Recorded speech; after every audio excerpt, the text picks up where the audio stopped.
Shades, back again. See my friends, see my clowns. How you doing? Yep. Help my old man work on the 69 Dodge Charger.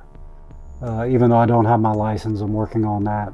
So it'll be a while until I'm able to do some driving with it. Okay, I've been asked several times, and I've covered this in the past. Shades, what's your funniest stories from rehab? I got two, actually.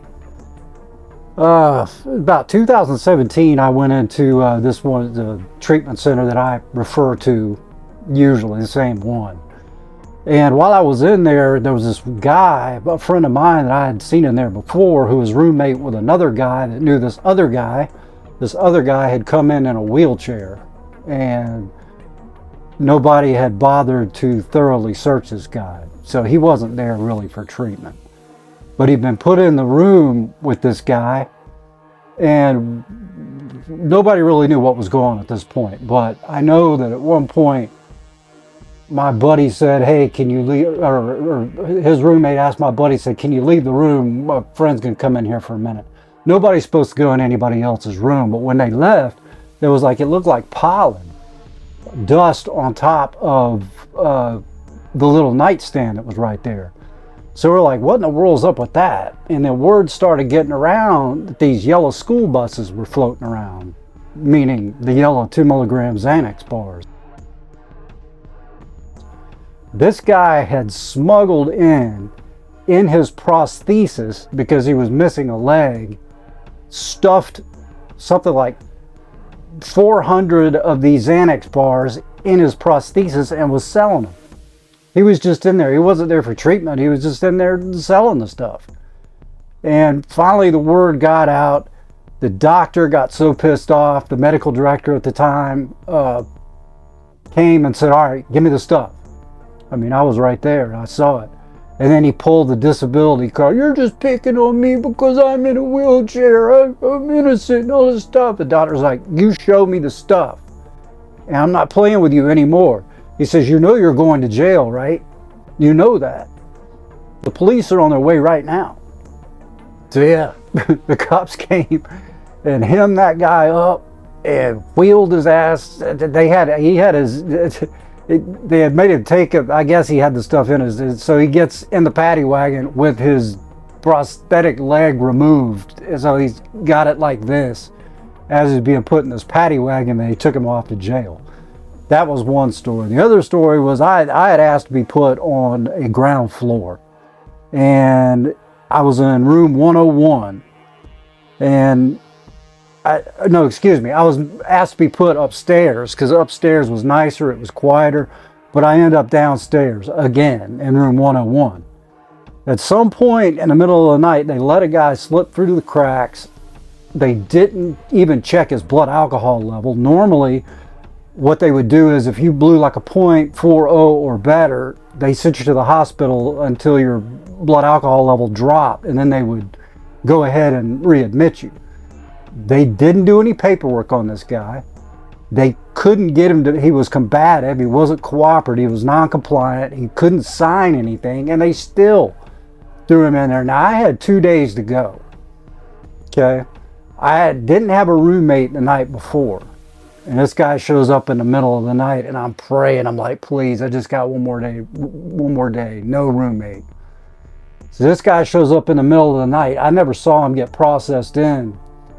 And I had been outside in the smoking area, like talking to some people or whatever, just sort of cutting up with them or whatever. I go back in, open the door, there it is. Just a lump in the other bed room, or bed B, which is closest to the wall. My bed A, is closest to the door. So he's in the other bed. The whole room smells like rubbing alcohol. I guess he been on a drunken vodka bender. And I'm like, God dang it. So not only having to smell that, but then I'm like, all right, I'm gonna let him sleep it off for a while. This is like early in the evening. I come back, now he's in bed A, he's in my bed. So not only did he foul, and I found out later that he had thrown up behind bed B, and it never even told anybody. And I couldn't even, I never knew about it. The cleaning crew got reamed. I think some people lost their job over that one. I never knew that he had thrown up over there until like later on when they asked me they went ahead and moved me upstairs, like for my next 2 days after that, because I got so upset because when I came back after letting the guy, let him sleep for a little while, now he's in my bed. And I'm like, what the hell is going on? So at some point he got up and just whipped out, and right by the cafeteria and pissed on the floor. And I said, I'm not going back in that room. And that's when they gave me that other room. But they had to disinfect both beds because, and then I think before I was packing up my stuff, he had moved back into his own bed. They had stripped my old bed, sanitized it, everything. The night before is kind of funny because these floors are identical. The only way that you'll know that they're different is the room numbers and the paintings on the walls are different. Otherwise, the nurses' stations are identical. The whole layout, the TV room upstairs, downstairs are both identical. So I had gone, one of the drink machines wasn't working, so I had gone upstairs to get like a cup of coffee, a drink or something like that. Well, I went into 201 instead of 101, and there were 2 women in there. I just went in, opened the door and started pissing in their toilet. All of a sudden I hear this, this shrieking. This woman goes, there's a man in here. He's pissing in our toilet. And I'm like, oh, I'm so sorry. I'm down below in 101. It was crazy, man. I instantly went and told one of the techs what happened, so nothing, came about out of it. Nobody got in trouble or anything. The funny thing is, the next day, and this was before that idiot, the drunken vodka guy, showed up. I was laying in my bed, and the woman from 201 was downstairs, opened up my room, 101, to come in. She's like, eh. So everything sort of equaled out. But those are like the 2 times like when things were just really, I've seen so many crazy things in that place. That's part of what I'm going to put in my book that I really need to start working on again. I pushed it to the side for a little while, but I just thought you guys might enjoy those stories because people have asked me what's the craziest, funniest things. Those are 2.